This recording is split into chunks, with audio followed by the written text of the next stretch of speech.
हनुमान जी हमेशा ही भगवान श्री राम की भक्ति में लीन रहते हैं, सारा दिन प्रभु की सेवा में लगे रहते हैं।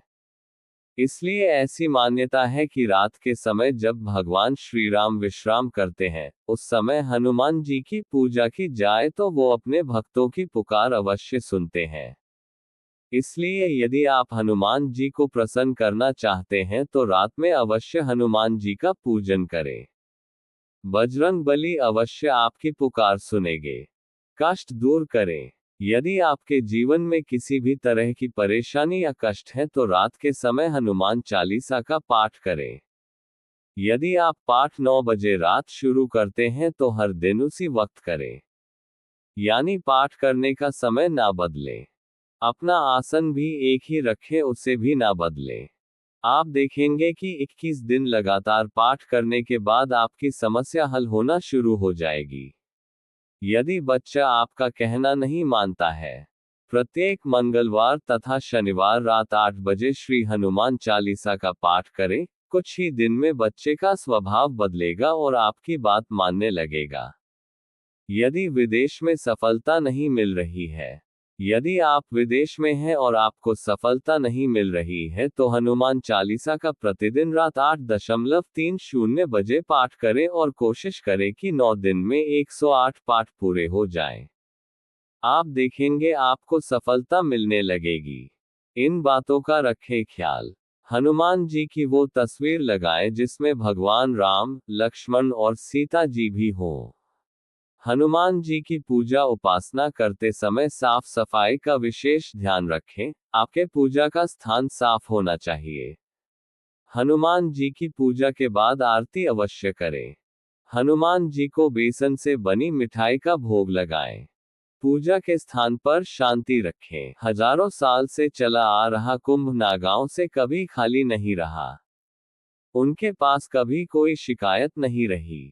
उनमें कभी कोई डर नहीं रहा, क्योंकि धर्म उनके अंदर उतर चुका है। धर्म जिसके अंदर होगा वह न तो डरेगा और न ही वह कमजोर होगा। धर्म सद्विचारों और कार्यों से जीवन जीने का तरीका है। यही बात हमें भी माननी चाहिए कि जब धर्म हमारे दिलों में होगा तो भला संसार की कौन सी ऐसी शक्ति है जो उसे हमारे दिलों से निकाल ले जाए। वह कौन है जो हथियार के जोर पर हमारा दिल जीत ले जाए। ये जान लीजिए कि धर्म कभी खतरे में रहा ही नहीं। जो खतरे में है वह धर्म नहीं बल्कि अधर्म है। धर्म और अधर्म के बीच एक महीन रेखा होती है जिसे नहीं जाना तो पता नहीं कब आप अधर्म के मैदान में खड़े हो जाएं। धर्म पूजा पद्धति, कर्म कांड या दूसरी चीजों से नहीं चलता और न ही बढ़ता है। धर्म तो चरित्र से चलता है। उसके बढ़ने से बढ़ता है और घटने से घटता है। जब कोई कहे कि इकट्ठे हो जाओ, धर्म खतरे में है तो फौरन रुक जाओ। कहने वाले का चरित्र देखो और अपने अंदर मौजूद धर्म देखो। जब तक तुम्हारे अंदर धर्म जिंदा है उसे कोई खतरा नहीं है। जब तक तुम धर्म के मर्म को समझ रहे हो तब तक ये हरगिज खतरे में नहीं है। जैसे ही तुम किसी दूसरे के कहने पर अपने दिल के अंदर बिना झांके हाथ उठाकर कदम बढ़ाते हो, वैसे ही धर्म खतरे में आ जाता है। ये भी सच मान लो, तब भी केवल तुम्हारे हृदय का धर्म खतरे में आता है, सबका नहीं। अपने दिल में धर्म लाओ, दूसरे के दिल में ये लाने निकलोगे तो गलती कर जाओगे। पारद शिवलिंग की करे स्थापना। भगवान शिव का महीना सावन शुरू होने वाला है। शास्त्रों और पुराणों में कहा गया है कि सावन का महीना भगवान शिव को समर्पित है। यही कारण है कि शिव भक्तों में सावन को लेकर काफी उत्साह देखने को मिलता है। इस सावन आप भगवान शिव प्रसन्न करना चाहते हैं तो आप अन्य धातु के लिंगों की अपेक्षा पारद शिवलिंग की पूजा एवं स्थापना करें, यह अधिक सिद्धिदायक होती है। सावन में इस शिवलिंग की पूजा करने से भगवान सभी इच्छाएं पूरी करते हैं। स्वयं सिद्ध धातु है पारद। प्राचीन ऋषि महर्षियों के अनुसार पारद स्वयं सिद्ध धातु है। इसका वर्णन चरक संहिता आदि महत्वपूर्ण ग्रंथों में मिलता है। शिव पुराण में पारद को शिव का वीर्य कहा गया है। वीर्य बीज है जो संपूर्ण जीवों की उत्पत्ति का कारक है। इसी के माध्यम से भौतिक सृष्टि का विस्तार होता है। सभी इच्छाएं होती हैं पूरी। पारद शिवलिंग के लिए किसी प्राण प्रतिष्ठा की आवश्यकता नहीं है। इसके दर्शन मात्र से आपकी सभी इच्छा पूरी हो जाती है। इनकी पूजा करने से आपको विशेषकर स्वास्थ्य और धन यश की इच्छा की पूर्ति होती है। आपको कोई भी रोग क्यों ना हो, एक बार सावन में इस शिवलिंग की पूजा करने से आपको हमेशा स्वस्थ रहेंगे। सभी तंत्रों को काटता है शिवलिंग। पारद का शिव से साक्षात संबंध होने से इसका अलग ही महात्म्य है। सावन में इस शिवलिंग की पूजा करने से यह सभी प्रकार के तंत्र को काट देता है। बताया जाता है जो भी भक्त पारद शिवलिंग की पूजा करते हैं, उसकी रक्षा महाकाल और महाकाली करते हैं। परिवार में रहती है सुख शांति। पारद शिवलिंग के सावन में श्रद्धापूर्वक दर्शन मात्र से ही पुण्यफल की प्राप्ति होती है। साथ ही परिवार में सुख शांति बनी रहती है। जीवन में कभी किसी चीज की कमी नहीं रहती है और न ही किसी चीज की चिंता होती है। इस शिवलिंग के स्पर्श मात्र से दैवीय शक्तियां व्यक्ति के शरीर में प्रवेश कर जाती हैं। इस तरह करें सावन में पूजा। सावन में पारद शिवलिंग के सीधे हाथ की तरह दीपक जला कर रखें और हाथ में थोड़ा जल और फूल लेकर महामृत्युंजय मंत्र का 3 बार जप करें और भगवान को अर्पित कर दें। नित्य इसकी पूजा अर्चना करने से अच्छी आयु व आरोग्य की प्राप्ति होती है। पारद शिवलिंग की पूजा करने से अन्य शिवलिंगों की अपेक्षा 1000 गुना अधिक फल मिलता है। शिवलिंग में है संपूर्ण ज्ञान। पारद शिवलिंग की पूजा करने से धन से संबंधित, परिवार से संबंधित, स्वास्थ्य से संबंधित और आपके जीवन से जुड़ी हुई हर छोटी से छोटी और बड़ी से बड़ी समस्या का अंत होता है। पुराणों में इस शिवलिंग के बारे में बताया गया है कि इसमें ब्रह्मांड का संपूर्ण ज्ञान है। शिव विनाशक होने के साथ जीवनदाता भी। शिव पुराण में वर्णित एक कहानी में बताया गया है कि शिव ने चंद्रमा के प्राणों की रक्षा करके उन्हें अपनी जटाओं में विराजित किया था। निराकार भगवान शिव को शक्ति पुंज के रूप में युगों युगों से संसार में विद्यमान माने जाते हैं। कहते हैं कि जन्म और मृत्यु के बंधनों से शिव मुक्त है, लेकिन शिव महापुराण में ऐसी कई कहानियां मिलती हैं जिनसे पता चलता है कि शिव विनाशक होने के साथ जीवनदाता भी है। ऐसी ही एक कहानी मिलती है शिव पुराण में, जब शिव ने चंद्रमा के प्राणों की रक्षा करके उन्हें अपनी जटाओं में विराजित किया था। चंद्रमा को मस्तक पर धारण करने का कारण। शिव पुराण में वर्णित एक पौराणिक कथा के अनुसार जब समुद्र मंथन किया गया था, तो उसमें से विष निकला था और पूरी सृष्टि की रक्षा के लिए स्वयं भगवान शिव ने समुद्र मंथन से निकले उस विष का पान किया था। विष पीने के बाद उनका शरीर विष के प्रभाव के कारण अत्यधिक गर्म होने लगा। ये देखकर चंद्रमा ने विनम्र स्वर में प्रार्थना की कि उन्हें माथे पर धारण करके अपने शरीर को शीतलता दें, ताकि विष का प्रभाव कुछ कम हो सके। पहले तो शिव ने चंद्रमा के इस आग्रह को स्वीकार नहीं किया, क्योंकि चंद्रमा श्वेत और शीतल होने के कारण इस विष की असहनीय तीव्रता को सहन नहीं कर पाते, लेकिन अन्य देवतागणों के निवेदन के बाद शिव ने निवेदन स्वीकार कर लिया और उन्होंने चंद्रमा को अपने मस्तक पर धारण कर लिया। बस तभी से चंद्रमा भगवान शिव के मस्तक पर विराजमान होकर पूरी सृष्टि को अपनी शीतलता प्रदान कर रहे हैं। माना जाता है कि विष की तीव्रता के कारण श्वेत रंग में नीला रंग घुल गया, जिस कारण से पूर्णिमा की रात चंद्रमा का रंग थोड़ा थोड़ा नीला भी दिखता है। हर्षवर्धन पाठक। पुरातात्विक महत्व के स्थलों पर खनन कार्य पिछली 1 शताब्दी से चल रहा महत्वपूर्ण शोध है। इस खनन प्रक्रिया के अनेक रोचक परिणाम सामने आए हैं। इन परिणामों में से एक यह अनोखी साम्यता है जो मातृ देवी या नारी शक्ति की पूजा की परंपरा से संबंधित है। जितनी प्राचीन मानव सभ्यताएं हैं, वे सामान्यतः बड़ी नदियों के तट पर विकसित हुई। इन सभी सभ्यताओं में आदिशक्ति या मातृ देवी की उपासना की समानता पाई गई है। प्रागैतिहासिक युग की जो प्राचीन मूर्तियां या शिल्प मिले हैं, उनमें मातृ देवी की प्रतिमाएं भी है। पुरातात्विक शोध ये बताते हैं कि भारत की सिंधु घाटी सभ्यता हो या ग्रीस, मिस्र, सीरिया, मेसोपोटामिया आदि की प्राचीन सभ्यताएं, इन सभी में किसी न किसी रूप में नारी शक्ति की पूजा प्रचलित थी।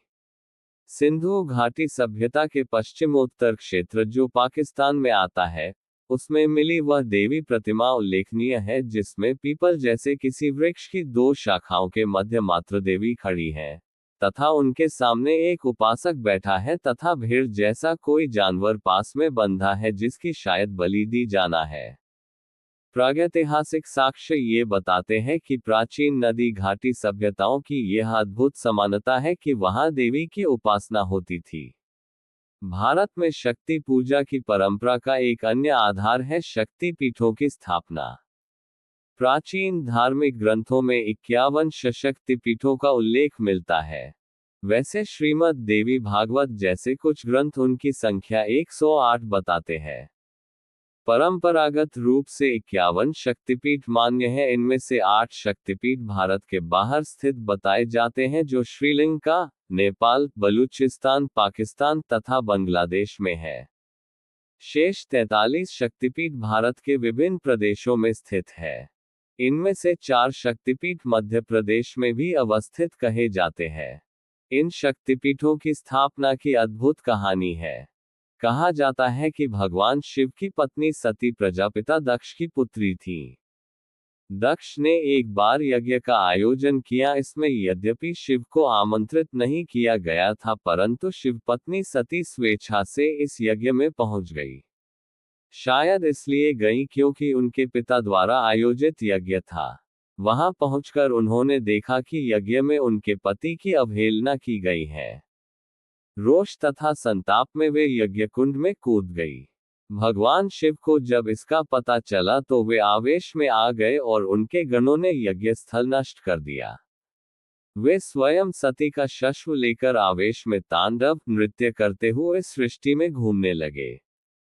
क्रोधावेश में सती के शव का शास्त्रोक्त अंतिम संस्कार करने जब वे तत्पर नहीं हुए तब भगवान विष्णु ने देवताओं की प्रार्थना पर अपना चक्र चलाकर सती के शव के टुकड़े टुकड़े कर दिए ताकि शिव को सती के शव से मुक्ति मिले और वे अपने भावावेश से बाहर निकले। चक्र से टूटकर सती के शरीर के अंग जहां जहां गिरे वहां शक्तिपीठ स्थापित हो गए। यह एक अद्भुत संयोग भी है कि संस्कृत वर्णमाला में अ से लेकर क्ष तक 51 वर्ण होते हैं। इसे अक्षमाला कहा जाता है। देवी की 51 शक्तिपीठों का भी इस अक्षमाला से संबंध है। इन 51 शक्तिपीठों का अक्षमाला के अनुसार वर्णन किया जाता है तथा तदनुसार देह के 51 भागों में वर्ण के अनुसार न्यास आराधना भी की जाती है। मानव शरीर में भी इन 51 पीठों की स्थिति बताई जाती है। लोक मान्यताओं, धर्मग्रंथों के वर्णन तथा जनश्रुतियों के अनुसार सती के देह का ऊर्ध्वोष्ठ, दक्षिण स्तन, कुहनी तथा दक्षिणी नितंब मध्य प्रदेश के उज्जैन, मैहर, अमरकंटक में गिरे तथा इस कारण इन स्थानों पर शक्तिपीठ बने हैं। इसके अलावा उनके देह में धारण किए गए वस्त्रालंकार जहां जहां गिरे वहां वहां उपपीठों की स्थापना हुई है। वैसे एक अन्य कथा ये भी है कि शिव के तांडव के कारण उत्पन्न ताप के फलस्वरूप सती का शरीर गलकर गिरने लगा था और जहां जहां उनके शरीर के अंग गिरे वहां वहां शक्तिपीठ स्थापित हुई। चूंकि शिव नृत्य मुद्रा में अत्यधिक गति में थे अतः सती के शरीर के अंग अलग अलग स्थानों पर गिरे। शक्ति उपासना की एक अन्य विशिष्ट शैली है 10 महाविद्यालयों के रूप में दुर्गा उपासना। ये 10 महाविद्याएं हैं काली, तारा, षोडशी, भुवनेश्वरी, छिन्नमस्ता, भैरवी, धूमावती, बगलामुखी, मातंगी और कमला। मध्य प्रदेश के दतिया में देवी बगलामुखी की विख्यात सिद्धपीठ है। देवी दुर्गा का एक अन्य रूप त्रिपुर सुंदरी का है। शंकराचार्य स्वामी स्वरूपानंद सरस्वती के प्रोत्साहन से मध्य प्रदेश में त्रिपुर सुंदरी के अनेक भव्य पूजा स्थलों की स्थापना भी हुई है। वैसे ये भी लोकमान्यता है कि जबलपुर के निकट त्रिपुरी में त्रिपुर सुंदरी की प्राचीन काल से पूजा होती रही है। त्रिपुर सुंदरी को 10 महाविद्याओं में से एक षोडशी का रूप माना जाता है। दुर्गा पूजा की शाक्त परंपरा में तांत्रिक आराधना का भी महत्व रहा है। ये कहा जाता है कि नर्मदा तट पर स्थित संग्राम सागर तथा बाजना मठ तांत्रिक विद्या के केंद्र रहे हैं। भेड़ाघाट स्थित 64 योगिनी का मंदिर भी तांत्रिक पूजा का एक प्राचीन उपासना स्थल कहा गया है। यह उल्लेखनीय है कि देवी दुर्गा की पूजा के समय षोडश मातृकाओं का पूजन भी होता है। 64 योगिनी का संबंध भी मातृ देवियों से जोड़ा जाता है। खजुराहो के कुछ मंदिरों में भी शक्ति पूजा होती थी। मध्य प्रदेश में शक्ति पूजा की परंपरा प्राचीन काल से रही है। इसका प्रमाण है प्रदेश में स्थापित शक्तिपीठ तथा महाविद्यापीठ। मैहर, उज्जैन तथा अमरकंटक में बने ये शक्तिपीठ इस लोक विश्वास की पुष्टि करते हैं कि सती के शरीर के अंग वहां टूट कर गिरे थे। उज्जैन में देवी हरसिद्धि का मंदिर है। इस शक्तिपीठ में सम्राट विक्रमादित्य ने भी आराधना की थी। मैहर में स्थित शारदा मंदिर भी शक्ति आराधना का प्रख्यात स्थल है। इस मंदिर की लोक मान्यता यह है कि लोकनायक आल्हा उदल भी यहाँ पूजा करते थे। संगीत साधक स्वा अलाउद्दीन खान भी यहाँ आराधना किया करते थे। अमरकंटक की ख्याति नर्मदा के उद्गम स्थल के रूप में तो है ही, ये कहा जाता है कि सती का शरीर का एक अंग तथा कंचुकी का पतन यहाँ हुआ था। इस स्थल को नर्मदा पीठ भी कहा जाता है।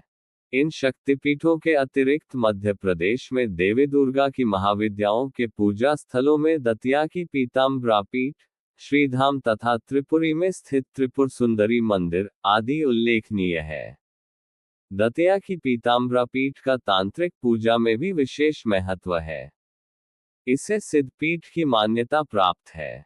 इस प्रकार मध्य प्रदेश में महाविद्याओं की उपासना भी प्राचीन काल से होने की पुष्टि होती है। इन शक्तिपीठों तथा सिद्धपीठों के अतिरिक्त भी प्रदेश में स्थान स्थान पर शक्ति मंदिर स्थापित है। कुछ मंदिर तो अत्यंत प्राचीन काल से बने हैं तो कुछ का नवनिर्माण तो वर्तमान में हुआ है, लेकिन वहां पर शक्ति पूजा की प्राचीन परंपरा ये संकेत करती है कि पहले भी वहां पर देवी मंदिर रहे हैं। वैसे भी शिव शक्ति की पूजा की प्रथा रही है, अर्थात जहां पर शिव मंदिर है वहां दुर्गा पूजा होती रही है और जहां दुर्गा मंदिर है वहां शिव की आराधना भी होती है। अमरकंटक तथा उज्जैन इसके स्पष्ट प्रमाण है। मध्य प्रदेश में पार्वती नदी भी है जिसके तट पर सीहोर एवं अन्य स्थलों पर दुर्गा मंदिर बने हैं, तो उनके पुत्र गणेश के भी ऐतिहासिक मंदिर है। नर्मदा को भगवान शिव के पसीने से उत्पन्न होने के कारण शिवपुत्री भी कहा जाता है। संयोग से नर्मदा तथा देवी दुर्गा को नारी शक्ति का प्रतीक मानकर पूजा जाता है। अतः ये स्वाभाविक भी है कि अमरकंटक को शक्ति की नर्मदा पीठ के रूप में धार्मिक तथा लोक मान्यता है। उज्जैन में महाकालेश्वर के ज्योतिर्लिंग के पास हरसिद्धि देवी की शक्तिपीठ को कवच मंत्रों का सिद्धि स्थल कहा जाता है। मैहर की मान्यता सिद्ध पीठ के रूप में संपूर्ण भारतवर्ष में फैली हुई है, तो दतिया की पीताम्बरा पीठ को बगलामुखी महाविद्या का प्राचीन साधना स्थल कहा जाता है। प्रदेश में नवरात्रि मेलों की समृद्ध परंपरा है। देवी दुर्गा की पूजा जनसामान्य 2 नवरात्रियों में श्रद्धा के साथ करता है। नववर्ष के प्रारंभ में चैत्र माह में वासंतिक नवरात्रि तथा वर्षा की समाप्ति पर क्वान माह अश्विन माह में शरद नवरात्रि पर 9 दिन तक दुर्गा पूजा प्राचीन काल से होती आ रही है। इस दौरान नवरात्रि मेलों का आयोजन होता है। शारदीय नवरात्रि के समापन पर दशहरा मेला भी भरता है तथा प्रचलित लोक मान्यता के अनुसार देवी दुर्गा की मिट्टी से बनी प्रतिमाओं का जलाशयों या नदियों में विसर्जन होता है। यो तो प्रदेश में स्थान स्थान पर नवरात्रि तथा दशहरा मेले भरते हैं, लेकिन कुछ स्थान विशालता तथा अपार जन आकर्षण के कारण अधिक दर्शनीय हो जाते हैं। जगदम्बा दुर्गा के अन्य प्राचीन मंदिरों में तुलजा भवानी का मंदिर देवास, गढ़कालिका माता उज्जैन, गजानन माता टीकमगढ़, महामाया माता सिरोंज, हरसिद्धि मंदिर बैरजिया, 20 भुजा देवी मंदिर तरावली बिलखिरिया भोपाल, ब्रजेश्वरी माता मंदिर जालपा देवी राजगढ़ आदि का नाम उल्लेखनीय है। यह मंदिर लोक भक्ति के केंद्र हैं, वहाँ उनका पुरातात्विक महत्व भी है। इन मंदिरों के साथ अनेक ऐतिहासिक गाथाएं तथा लोक कथाएं जुड़ी हैं।